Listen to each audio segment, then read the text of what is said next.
Finalizado ya todos los numerales correspondientes a la iglesia, vamos a entrar a meditar esa parte del credo que dice: creo en la comunión de los santos, a partir del numeral 946 del catecismo. Para nosotros poder decir con el corazón, no solo con los labios, sino con el corazón, creo en el Espíritu Santo, entonces creo en la comunión de los santos. Tenemos que saber a qué se llama comunión de los santos. La iglesia es la asamblea de los santos, la asamblea de todos los santos. Entonces, cuando hablamos de comunión de los santos, estamos hablando de comunión en la iglesia. ¿Por qué comunión? Ya todos conocemos lo que es el término comunión, ¿no? Esa unión íntima, esa comunidad de vida. Cuando se habla de comunión, estamos hablando de comunidad de vida y comunidad de bienes. Y este sentido de iglesia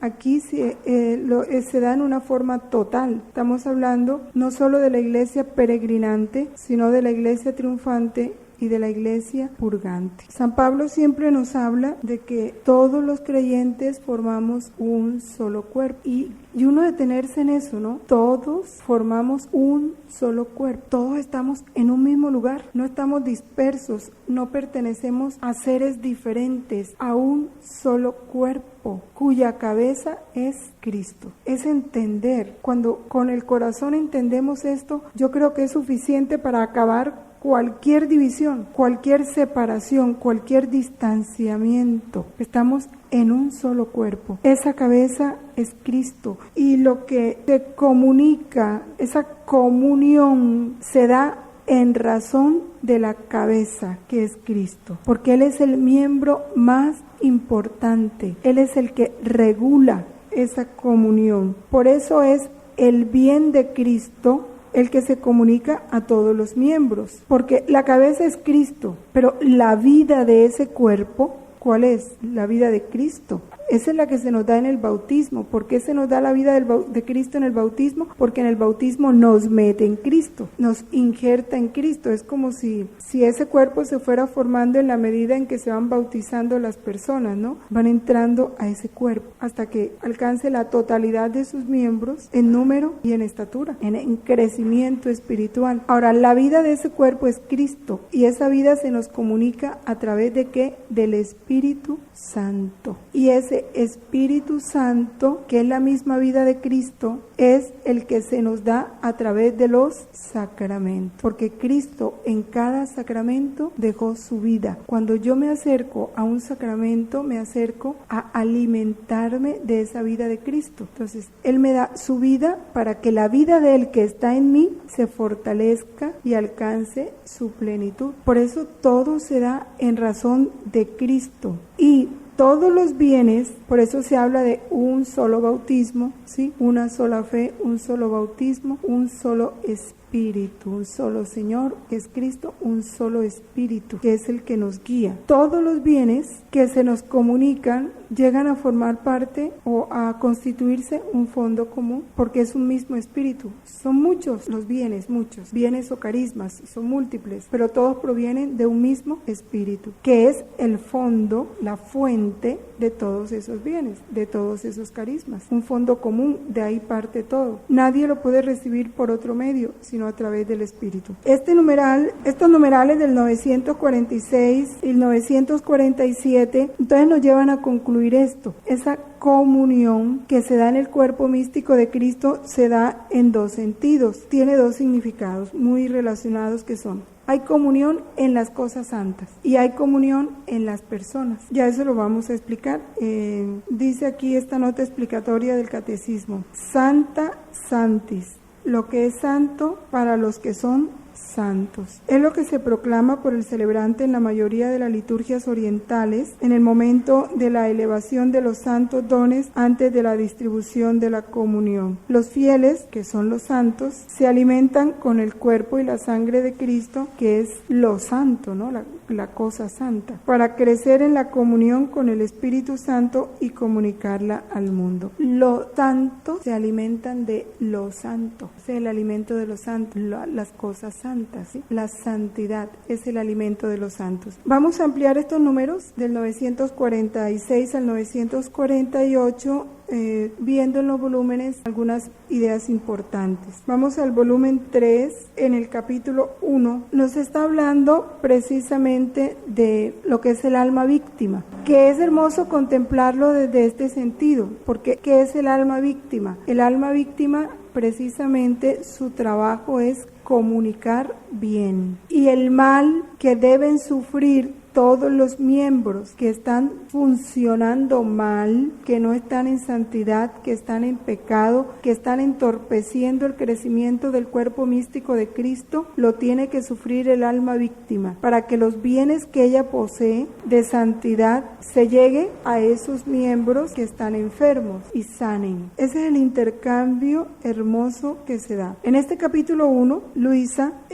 ve, entre las gracias especiales que Dios le da, la columna de la iglesia que no tiene en qué apoyarse, y Jesús lloraba amargamente. Mientras decía esto, vi una columna cuyo ápice tocaba el cielo, y a los pies de esta columna se hallaban sacerdotes, obispos, cardenales y todas las demás dignidades que sostenían dicha columna. Pero con sorpresa me puse a mirar y observé que de estas personas algunos eran muy débiles, otros estaban medio corrompidos, algunos enfermos, otros llenos de fango, y era muy escaso el número de los que estaban en condición de sostenerla. De modo que esta pobre columna, siendo tantas las sacudidas que recibía, en su parte de abajo tambaleaba sin poder estar firme. Sobre esta columna estaba el Santo Padre, el cual con cadenas de oro y con los rayos de luz que difundía de toda su persona, hacía cuanto más podía por sostenerla, por encadenar e iluminar a las personas que permanecían abajo, aunque una que otra se escapaba, para tener más facilidad de corromperse y enlodarse. Y no solo de eso, sino por unir e iluminar a todo el mundo. Mientras miraba esto, el sacerdote que celebraba la misa, tengo duda de que fuese sacerdote o bien nuestro Señor, parece que era Jesucristo, pero no puedo decirlo con certeza. Escribe Luisa. Me llamó y me dijo: hija mía, ¿ves en qué estado lastimoso se encuentra la iglesia? Las mismas personas que debían sostenerla faltan a sus compromisos y con sus obras la debilitan, la golpean y llegan a degradarla. El único remedio es hacer derramar tanta sangre que se forme un baño para poder lavar aquel purulento fango y sanar sus llagas profundas, de modo que una vez sanadas, fortificadas, embellecidas con aquella sangre, puedan ser instrumentos idóneos para mantenerla estable y firme. Yo te he llamado para decirte: ¿quieres ser víctima y así ser como un puntal para sostener esta columna en estos tiempos tan incorregibles? Aquí entendemos cuál es el oficio de la víctima, ¿no? Es algo así como cuando un cuerpo está muy enfermo, una sangre envenenada, unos riñones atrofiados que no producen, se busca quien haga el trabajo que ellos no hacen, para poder darle lo que ellos no dan y sanar ese cuerpo místico, o por lo menos evitar que siga el mal dañando los otros miembros. Es exactamente eso lo que es un alma víctima. Ahora, nosotros no nos olvidemos que fuimos elegidos en el bautismo para ser almas víctimas. Ya no es si queremos, es que el bautismo nos hizo almas víctimas. Así que cuando Dios nos pida ese oficio de forma ordinaria, nos lo pide siempre, porque cada que el sufrimiento llega a nuestra vida, cada que el dolor toca las puertas de nuestra vida, ahí Jesús me está diciendo: necesito tu colaboración. Es un por favor de Jesús. Vengo a pedirte un favor. Colabórame. Eso es lo que se está diciendo. Porque además de que nos purifica a nosotros, unido a Él, es medio de purificación para los otros miembros. Entonces no olvidemos esa parte. En este mismo volumen 3, en el capítulo 63, Luisa hace de enfermera con Jesús cubierto de llagas, para ir viendo cómo está el cuerpo místico y cómo se da esa comunión de bienes y de personas. Veía a mi dulce Jesús que sufría mucho. Le supliqué que me hiciese partícipe de sus penas, y él me dijo: también tú sufres. Más bien yo me pongo en tu puesto esto, y tú hazme el oficio de enfermera. Así parecía que Jesús se ponía en mi lecho, y yo de pie junto a él comenzaba a alzarle la cabeza, y una a una le quitaba las espinas que estaban clavadas en su bendita cabeza. Luego pasé a su cuerpo y fui repasando todas sus llagas, le enjugaba la sangre y le besaba, pero no tenía cómo ungirle para mitigar su dolor, y en esto vi que de mi pecho salía aceite, y yo lo tomaba y con él ungía las llagas de Jesús. Pero hacía esto con cierto temor, porque no entendía qué significaba el aceite que salía de mí. Pero Jesús bendito me hizo entender que la resignación ante el divino querer es aceite, que mientras unge, mitiga el dolor de las llagas de Jesús. Con esto, después de haber estado un buen lapso haciendo este oficio a mi amado Jesús, se me desapareció y yo volví en mí. ¿Y qué es la resignación? La resignación es el primer paso del vivir en la divina voluntad. Es el yo aceptar como voluntad de Dios todo lo que me sucede, todo. Yo descubrir la voluntad de Dios, reconocer la voluntad de Dios en cada circunstancia, en cada persona y unirme a ella. Reconocerla como voluntad amorosa y unirme a esa voluntad amorosa respondiéndole con amor. Ese es el primer paso del vivir en la divina voluntad, que es la resignación. No es el soportar la cruz, no. La resignación en este lenguaje de los volúmenes va más allá. En el lenguaje del mundo, resignarse toca a la fuerza, ¿no? Porque ya no hay de otra. Pero en el lenguaje de la divina voluntad, ese no es el significado de la resignación. Es el reconocer la voluntad de Dios en todo y corresponderle, porque sé que esa voluntad de Dios es amor. Eso es el aceite con el que vamos a mitigar el dolor que le ocasionan las llagas de Jesús. En el volumen 18, los capítulos 15 y 16, habla de que los actos del alma que vive en la divina voluntad forman un rocío celestial que cubre a todas las criaturas. Por eso, el vivir en la divina voluntad es la plenitud de la vida cristiana, del bautismo, porque el bautismo nos hace víctimas, pero cuando uno empieza a cumplir ese oficio de víctima perfecto en la divina voluntad, porque cada muerte de mi voluntad,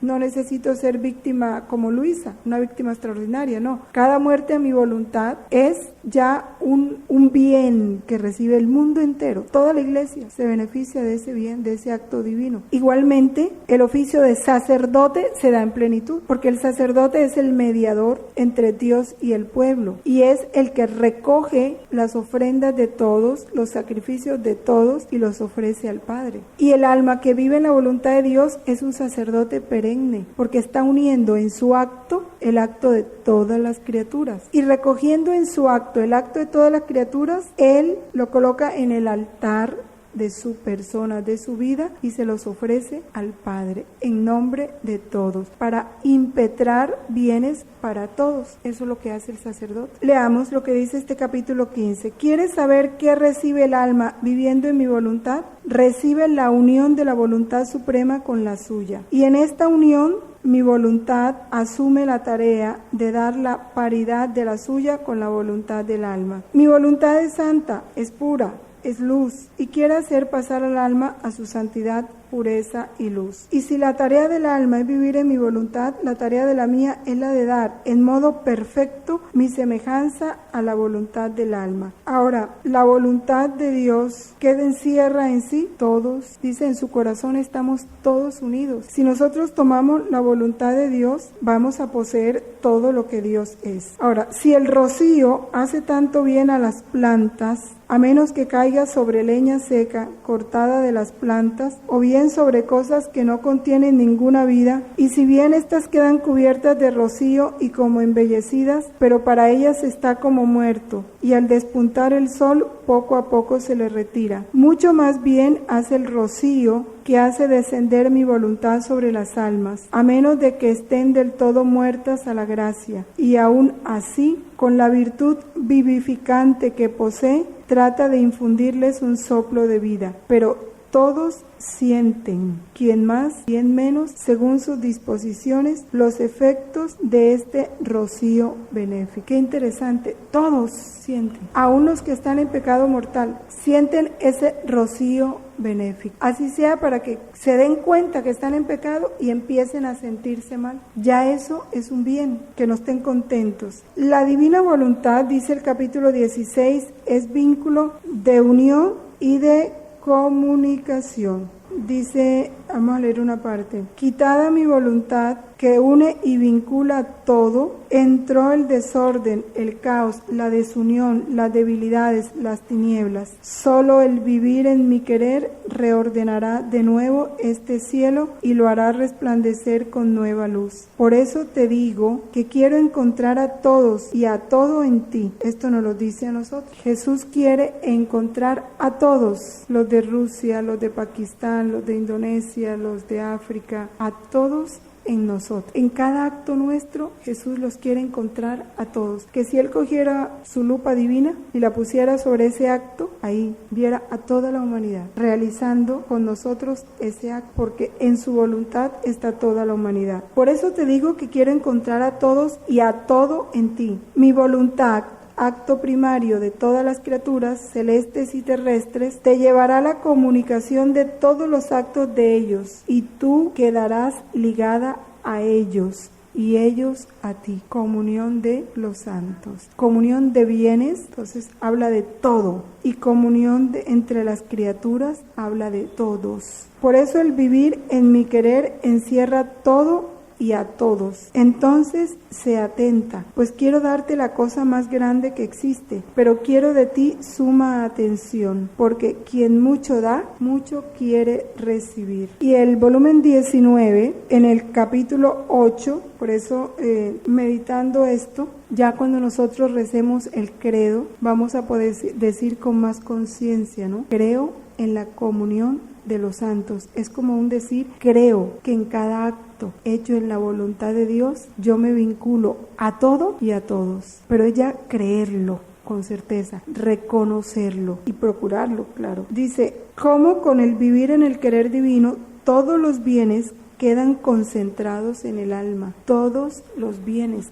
¿Qué quiere decir todos los bienes? Dios es el sumo bien. En Dios están concentrados todos los bienes. Si yo poseo a Dios, poseo todos los bienes. Habiendo recibido la Santa Comunión, estaba llamando a todos, a mis reinas madre, a los santos, al primer hombre Adán, con el séquito de todas las generaciones, hasta el último hombre que ha de venir a la tierra, y luego a todas las cosas creadas, a fin de que todas juntas, conmigo postradas en torno a Jesús, lo adoremos, lo bendigamos, lo amemos. De modo que nada faltase en torno a Jesús de todas las obras salidas de sus manos, ni un corazón que palpita, ni un sol que da fulgor, ni la vastedad del cielo azul poblado de estrellas, ni el mar que murmura, y ni siquiera la pequeña florecilla que emite su perfume. A todo y a todos quería concentrar en torno a Jesús hostia, para que le rindiese los honores debidos. Su voluntad me ponía todo presente, como si todo fuese mío, y yo le quería dar todo a Jesús. Este es el gran bien que contiene y trae mi voluntad, y en quien vive en ella concentra los bienes de todos, porque no hay bien que no traiga mi voluntad, la cual une el alma a todos y a todo lo que pertenece a ella. De modo que si la criatura no se hubiera sustraído a mi voluntad, yo debía encontrar a todos en uno y a cada uno en todos. Ahí está la perfecta unidad. Encontrar a todos en uno. Que te mire a ti y los encuentre a todos. Que te mire a ti y los encuentre a todos. Y que me busque a mí en todos y me encuentre en todos. Es la perfecta unidad. No debía haber ni tuyo ni mío, ni en el orden natural ni en el orden espiritual. Cada uno habría podido tomar cuanto hubiese querido. También en el volumen 3, en el capítulo 16, el 14 y en el 16 se nos habla de esto,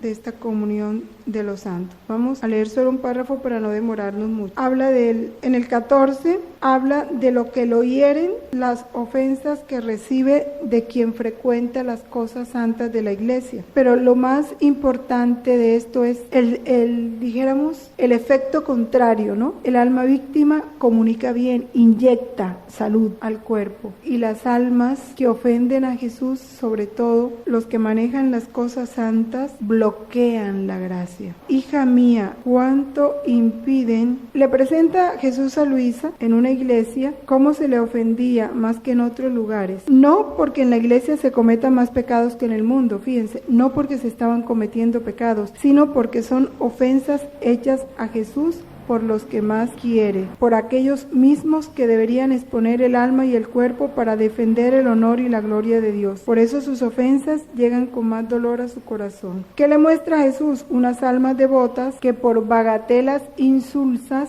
no se preparaban bien a la comunión, fíjese. Y esas son las ofensas que más hieren el corazón de Dios, el no prepararse bien a la comunión. Su mente, en vez de pensar en Jesús, pensaba en sus pequeños disturbios, preocupaciones, problemas, en tantas cosas sin valor, lo que tiene que comprar, lo que compró, lo que pasó, lo que le dijeron, y esta era su preparación. Cuánta pena daban estas almas a Jesús y cuánta compasión daban ellas mismas, que se fijaban en tantas pajas y tantas frivolidades mientras no se dignaban volver una mirada a Jesús.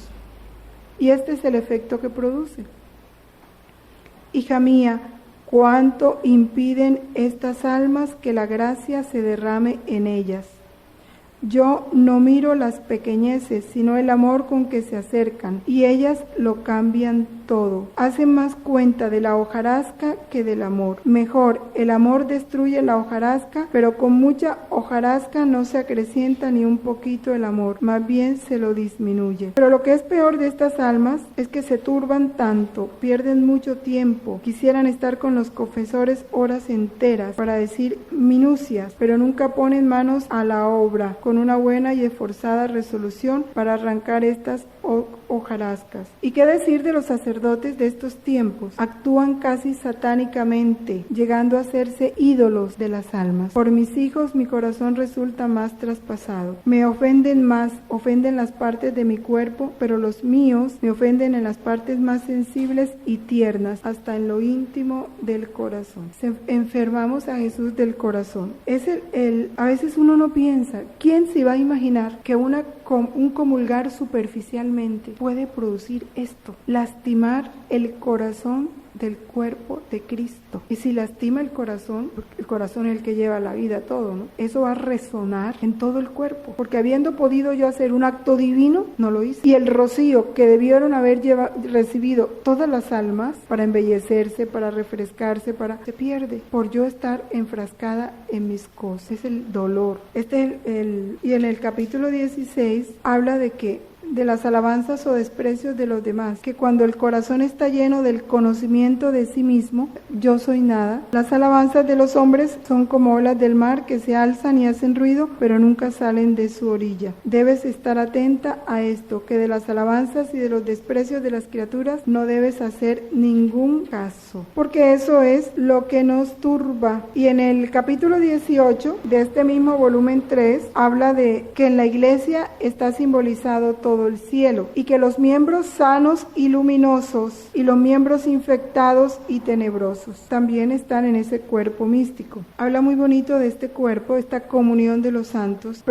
Dice que en la iglesia está dibujado todo el cielo, y que así como en el cielo una es la cabeza, que es Dios, y muchos son los santos de diversas condiciones, órdenes, méritos. Así en la iglesia purgante también hay una cabeza, que es el Papa. Y en la triple corona, o sea, la tiara que circunda esa cabeza del Papa, está simbolizada la Santísima Trinidad. Y fíjense esto, hubo una época en la iglesia en que se empezó a criticar mucho la tiara del Santo Padre. Pero ¿por qué? Porque no se conoce su significado. Si esa tiara simboliza la Santísima Trinidad, que es una realidad, porque Dios es la cabeza de la iglesia triunfante y Dios es la cabeza de la iglesia purgante, pero esa cabeza invisible tiene una cabeza visible, que es el Papa. Y así como en Dios está la Trinidad, la tiara simboliza lo que es. En el Papa está representada la autoridad de la Santísima Trinidad, que es la voluntad de Dios.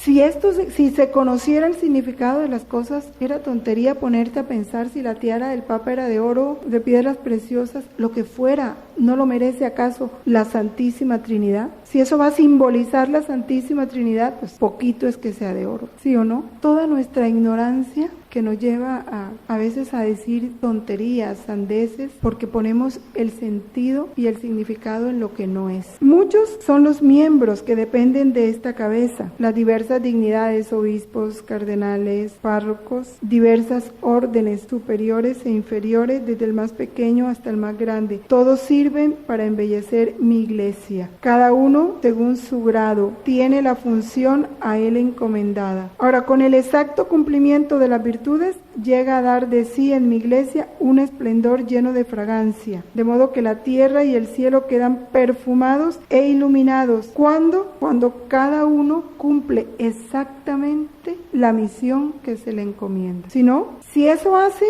derraman perfume y luz, y todos quedan cautivadas de esta luz y de este perfume, que resulta casi imposible no rendirse a la verdad. Y aquí viene enseguida una conclusión para nosotros. Este es el reino de la verdad. La verdad tiene que triunfar para que Dios reine, pero el reinado de esa verdad se dará en la medida en que cada uno de nosotros exhalemos perfume y luz, porque de allí es lo que va a hacer que la gente se rinda a la verdad. Dejo a tu consideración, esto para nosotros, aquellos miembros infectados que en vez de dar luz, dan tinieblas. Cuánto desgarramiento causan en mi iglesia. A ellos nos toca llegar con nuestros actos, porque estamos ligados a ellos. No lo podemos negar. Hay otros capítulos interesantes antes de pasar a los otros numerales que están en el volumen 4. Están los capítulos 63. Los voy a decir porque no los vamos a alcanzar a leer todos. El 87, todos del volumen 4, ¿no? El 143 y el 144. Voy a decir la idea de lo que trata cada uno. Toda la humanidad, desde el primero hasta el último hombre, está presente en Jesús crucificado. Y cada uno en particular es el cuerpo místico de Cristo. Y en el 87 nos habla es el 86. Dice que debemos compensar los vacíos de gloria a Dios e impetrar el bien para las almas mediante el ofrecimiento continuo de lo que se está haciendo. Y aquí venimos a algo que metamos en el cenáculo de italiano, el ofrecimiento continuo de lo que se está haciendo. Perseverando en esto, se forma en nosotros la vida de Jesús, y al formarse en nosotros la vida de Jesús, con Jesús nos vienen todos, ¿no? Este es el capítulo 86, y en el 143 y 144 nos habla, es importante entender todo esto. El confesor prohíbe a Luisa morir, porque ella como víctima sostiene y protege al mundo y en parte a la iglesia. Le prohíbe morir. ¿Cuánto? Que una criatura sosteniendo la iglesia. ¿Y qué es la iglesia? Todos los bautizados, a punto de derrumbarse, y un alma, una la sostiene. Pueden imaginarse un ejército de almas víctimas en el sentido de disponerse a dejarse matar esa voluntad humana como Dios quiera matarla, para que Él reine, morir nosotros para que Jesús reine. ¿Cuánto bien se hará la iglesia? Y ahí es donde, meditando, uno tiene que pensar, ¿por qué todavía hay tanto mal en el mundo? ¿Hasta dónde nosotros no hemos tomado seriamente nuestro papel? Porque de nosotros, los que más hemos recibido, depende en gran parte ese progreso de la iglesia. Y Luisa, es bonito ver esto. Luisa quiere irse para el cielo. Así nos lo explica el capítulo 144 de este volumen 4. Jesús la llama, los santos la llaman, los ángeles la llaman a que se vaya con ellos, y el confesor no la deja. Pueden imaginar otra pena de Luisa. ¿Para qué hace eso? Porque ella tiene que sufrir eso en favor de todos los que no quieren irse para el cielo. Y Dios les da el momento de irse para el cielo con la muerte, y están pidiéndole a Dios no morirse y seguir en la tierra. Pueden imaginar el dolor de Dios, de darle ya el tiquete a su hijo: vente conmigo, vente a descansar, te voy a dar vacaciones eternas. Y el hijo le desprecia y quiere aferrarse ahí a lo que perece. Dolor para el corazón del padre. Y Dios hace sufrir a Luisa ese dolor de no irse para el cielo para reparar por los que se van para el cielo, no quieren irse para el cielo. Y el volumen 9, en la página 52, todos los ejemplos que nos hablan, bueno, los volúmenes, muchos nos hablan de esta comunión de los santos. Jesús nos explica en este capítulo, que es del 22 de diciembre de 1909, del volumen 9, por qué razón se da en las almas santas antes de morir esos estados de abandono de Dios. ¿Por qué les hace sufrir ese estado de abandono de Dios? A casi todas las almas a las que me he comunicado en modo extraordinario, he permitido al fin de la vida estos estados de abandono. Y esto no solo por otros fines míos, sino para quedar honrado y justificado en toda mi conducta. Muchos dicen, seguro que estas almas debían llegar a un punto tan alto de santidad, si tanto las ha amado Jesús y enriquecido con tantos favores, con tantas gracias y carismas. Pues dicen, ellas debieran haber sido ingratas, ¿no? Pues Dios les ha dado tanto. Y Jesús dice, yo para justificar mi conducta manifestaré a ellos los abandonos y las privaciones a las que sometí a esas almas, que para ella fueron un purgatorio viviente, y también mostraré su fidelidad, el heroísmo de sus virtudes, y cómo es más fácil y tolerable sufrir la pobreza sin conocer las riquezas que nacer rico, habituarse a vivir rico y luego perder las riquezas y vivir pobre. Eso es de la privación. El que nunca ha vivido la intimidad con Dios, el enamoramiento, la inseparabilidad de Dios, no sabe lo que es la privación. No puede saberla, porque la privación es ese no sentir a Dios, ese experimentar lo que es perder a Dios. No lo han perdido, pero como no lo sienten, es como si lo hubieran perdido. Fue lo que experimentó Jesús en la cruz. Padre, Padre, ¿por qué me has abandonado? Es lo que experimentó Santa Teresita en la agonía. Dijo, cuánta necesidad hay de orar por los agonizantes. Ella vivió lo que viven muchos en la agonía, esa ausencia de Dios. Acuérdense que tuvo una prueba de fe por 2 años. Y muchos santos han vivido eso, y Jesús se los explica. ¿Para qué? Para honrarse él mismo, para ver cómo ellas, pese a esa, dijéramos que son como unas torturas espirituales, son penas de infierno, dice Luisa en los volúmenes, la privación. Dios las somete a ellas, y ellas con su fe, con su confianza, perseveran en el amor a pesar de no sentir eso. Dice, es más que martirio. Yo mismo me he apiado tanto que casi se me despedaza el corazón por la ternura, y estoy obligado a sentírmelo despedazar tan continuamente que no puedo resistir. Todos los ángeles y santos tienen la mirada fija sobre ellas y me la vigilan para no dejarla sucumbir, sabiendo el martirio que sufre. En favor de, siempre es en favor de. Ahora, esta es la comunión de los santos. Ahora vamos a ver la comunión de los bienes espirituales. ¿Cómo se comunican los bienes espirituales? ¿Cuáles son los bienes que se comunican? Se dice en los Hechos de los Apóstoles, cuando se habla de la primitiva comunidad cristiana, que ellos ponían todo en común y acudían asiduamente a la enseñanza, a la oración, a la comunión, a la fracción del pan. ¿Cuál es esa comunión? Primero, la comunión en la fe. La fe, como es el don que viene de un mismo espíritu que recibimos de los apóstoles, es un tesoro de vida, y esto bien importante. Se enriquece cuando se comparte. Y el Papa dice, creo que es en la encíclica Evangelii Nunciandi, Anuncio del Evangelio, una frase: la fe se fortalece dándola. Y el Catecismo nos dice, la fe se enriquece cuando se comparte. Cuando tú empiezas a otros a comunicar la fe a través de la catequesis, a través del anuncio de la palabra, tu fe se enriquece, tu fe crece. Y ahí estamos comunicándonos unos a otros el don de la fe. En el volumen 2, el capítulo 32, nos habla del gran pecado que es impedirle a una criatura recibir el don de la fe por el aborto. Dice, el pecado de dar muerte a uno que va a nacer o a un recién nacido, privándole también del bautismo, clama venganza ante Dios más que los otros. Claro, se le priva del don de la fe. Luisa, pues Dios le presenta ver esas ofensas que cometen los hombres. Una niña recién nacida a la cual debían darle la muerte sin administrarle el santo bautismo. Dios le muestra a Luisa eso, un aborto. Jesús le dice ante eso, hija mía, une tus sufrimientos a los míos, tus oraciones a las mías, y así delante de la majestad de Dios serán más aceptadas y aparecerán no como cosas tuyas, sino como obras mías. Dice Luisa, me parece que este pecado pesa tanto tanto en la balanza de la divina justicia, que es de los que gritan venganza ante Dios. Y sin embargo, muy a menudo se renuevan estas escenas dolorosas. Hoy es común, claro, porque se impide la comunicación de la fe. Otro de los dones que se comunican, los bienes se comunican a través de los sacramentos. El fruto de los sacramentos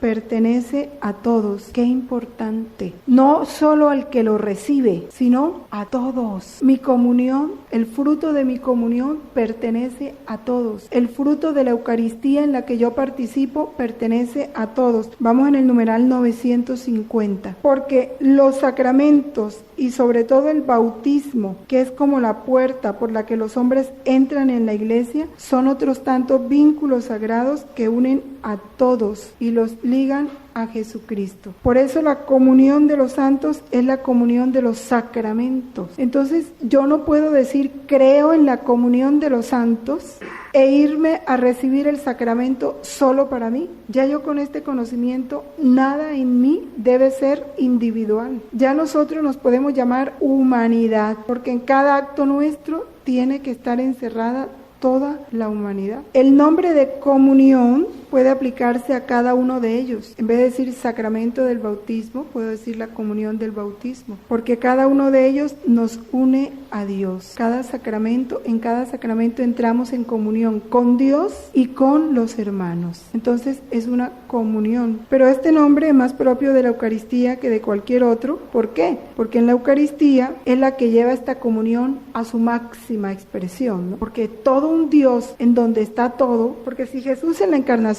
nos tomó a todos y en cada acto de su humanidad nos encerró a todos, y ahí en la Eucaristía Él perpetuó su encarnación, su vida, su pasión, su muerte y su resurrección. Ahí en la Eucaristía nos tiene a todos. Pero cuando yo lo comulgo a Él, estoy en unión, entro en comunión con todos. Porque esto está ahí vivo, en cuerpo, sangre, alma y divinidad. De estos hay en el volumen 2, está el capítulo 53, donde nos amplía esto. Dice, la correspondencia a la gracia atrae nuevos dones y la falta de correspondencia convierte las gracias en castigos. Y uno dice, ay, pero ¿por qué tanta maldad? ¿Por qué tanta violencia? ¿Cuántos, deberíamos preguntar, signo claro de que no se está correspondiendo a las gracias? Sin ir muy lejos, ¿cómo se reciben los sacramentos? Cada sacramento recibido indebidamente es un desprecio a las gracias. Y el desprecio a las gracias se convierte en castigo. Qué duro esto. ¿Cuántas gracias debería volcar en las criaturas? Pero como no encuentro correspondencia, me veo obligado a retenerlas